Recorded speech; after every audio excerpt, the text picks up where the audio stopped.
ياسين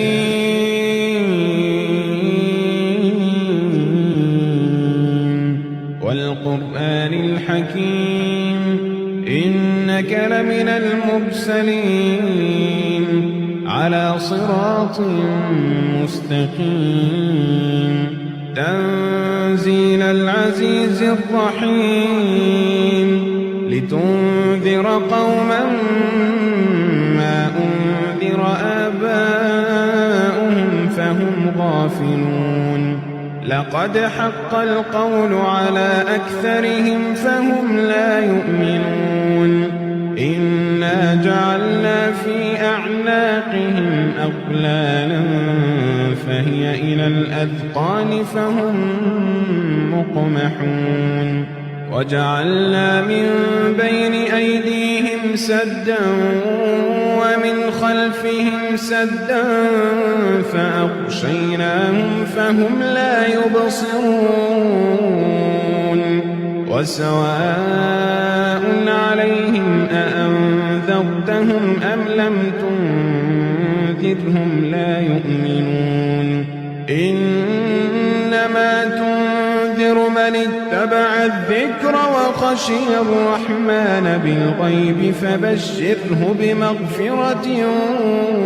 وأجر كريم إنا نحن نحيي الموتى ونكتب ما قدموا وآثارهم وكل شيء أحصيناه في إمام مبين واضرب لهم مثلا أصحاب القرية إذ جاءها المرسلون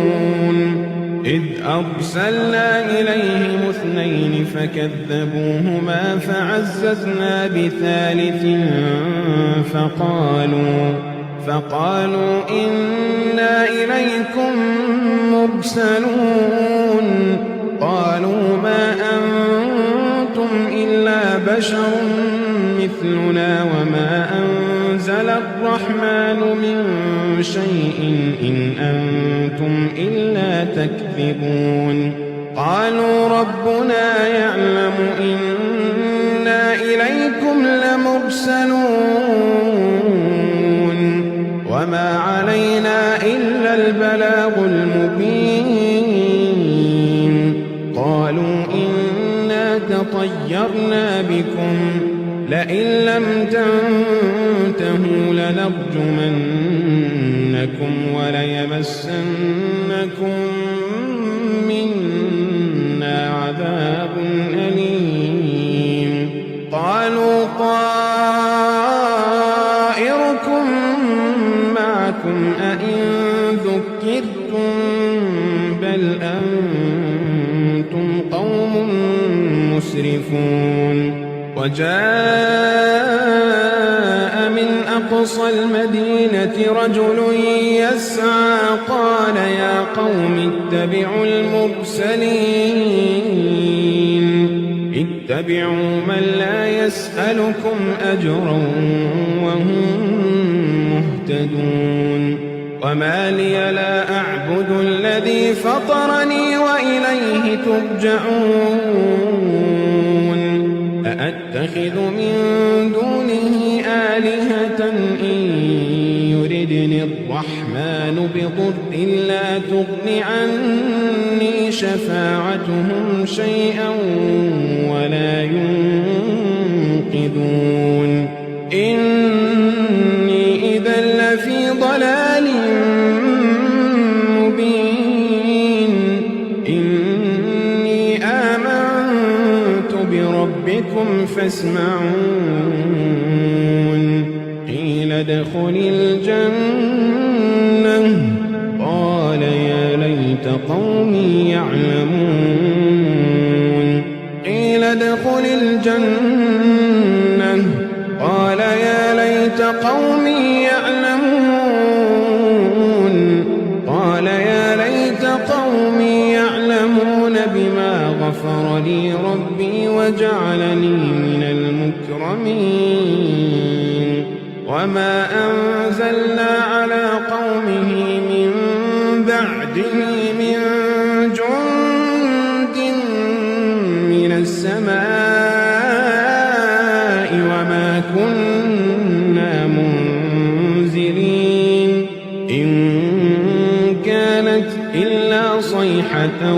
واحدة فإذا هم خامدون يا حسرة على العباد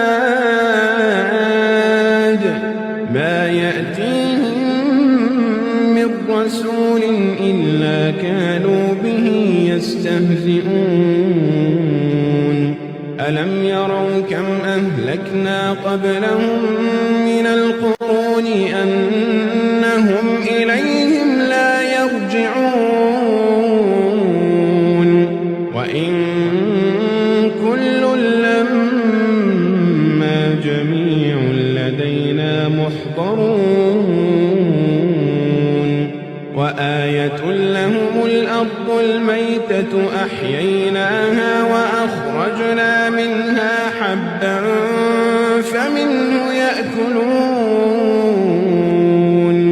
وجعلنا فيها جنات من نخيل وأعناب وفجرنا فيها من العيون ليأكلوا من ثمره وما عملته أيديهم أفلا يشكرون سبحان الذي خلق الأزواج كلها مما تنبت الأرض ومن أنفسهم ومما لا يعلمون وآية لهم الليل نسلخ منه النهار فإذا هم مظلمون والشمس تجري لمستقر لها ذلك تقدير العزيز العليم والقمر قدرناه منازل حتى عاد كالعرجون القديم لا الشمس ينبغي لها أن تدرك القمر ولا الليل سابق النهار وكل في فلك يسبحون وآية لهم أنا حملنا ذريتهم في الفلك المشحون وخلقنا لهم من مثله ما يركبون وإن نشأ نغرقهم فلا صريخ لهم ولا هم ينقذون إلا رحمة منا ومتاعا إلى حين وإذا قيل لهم اتقوا ما بين أيديكم وما خلفكم لعلكم ترحمون وما تأتيهم من آية من